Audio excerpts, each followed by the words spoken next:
बच्चों, आज हम कक्षा 7वीं की कविता फूल और कांटे पढ़ने जा रहे हैं।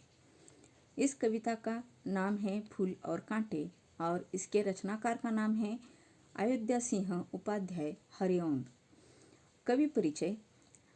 अयोध्या सिंह उपाध्याय हरिओंद जी का जन्म 1865 में आजमगढ़ उत्तर प्रदेश में हुआ और मृत्यु 1947 में हुई। उनकी कुछ प्रमुख रचनाएं इस प्रकार है: प्रिय प्रवास, पद्य प्रसून आदि। जैसे कि ये कविता हम सामने देखते हैं, इसे हम पढ़ लेते हैं। हे जन्म लेते जगह में एक ही पौधा उन्हें है पालता। रात में उन पर चमकता चांद भी एक ही सी चांदनी है डालता। मैं उन पर है बरसता एक सी उन पर हवाएं है बही। पर सदा ही वह दिखाता है हमें, ढंग उनके एक से होते नहीं। छेद कर कांटा किसी की उंगलियां, फाड़ देता है किसी का वरवसन। प्यार डूबी तितलियों के पर कदर, भौर का है वेद देता शामतन। फूल लेकर तितलियों को गोद में, भौर को अपना अनूठा रस पिला। निज सुगंध और निराले रंग से, हे सदा देता कलीजी की खिला। है खटकता एक सबकी आँख में, दूसरा है सोहता सुर शीस पर। किस तरह कुल की बड़ाई काम दे, जो किसी में हो बड़प्पन की कसर। अब हम कविता का भावार्थ देखेंगे। प्रस्तुत कविता फूल और कांटे की तुलना उनके विभिन्न प्राकृतिक गुणों के आधार पर की है।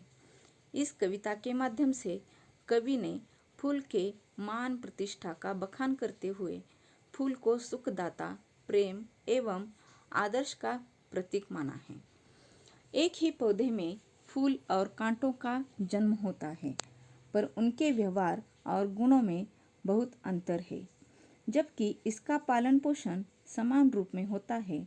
जैसे रात में चमकने वाला चांद समान रूप में रोशनी देता है, वर्षा ऋतु में बारिश की बूंदें और हवा समान रूप में मिलती है, फिर भी इनके गुणों में जमीन आसमान का फर्क है। जैसे कांटे उंगलियों में चुभते हैं, यह किसी के वस्त्र की परवाह न करते हुए फाड़ देते हैं। इतना ही नहीं, यह काले भौरों और तितलियों को भी घायल कर देते हैं। यह सारे अवगुण कांटे में दिखाई पड़ते हैं, जबकि कांटे और फूल एक ही पौधे में होते हैं। इन सभी अवगुणों के विपरीत फूल का स्वभाव अच्छा है। फूल तितलियों को गोद में बिठाते हैं और भौरों को रसपान कराते हैं। अपने रंगों से सदैव दूसरों को आकर्षित और प्रभावित भी करते रहते हैं। यह सर्वप्रिय देवताओं के शीश पर भी विराजमान होते हैं।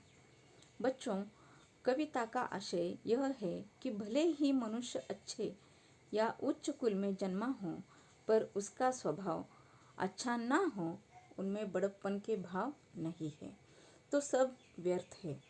मनुष्य की महानता उसकी सच्ची पहचान उसके सद्गुण एवं व्यवहार से होती है। सिर्फ ऊंचे कुल में जन्म लेने से वह श्रेयस्कर नहीं होगा। मनुष्य का आदर्श जीवन व्यतीत करने के लिए फूल के स्वाभाविक गुणों को अपनाना श्रेयस्कर होगा। धन्यवाद।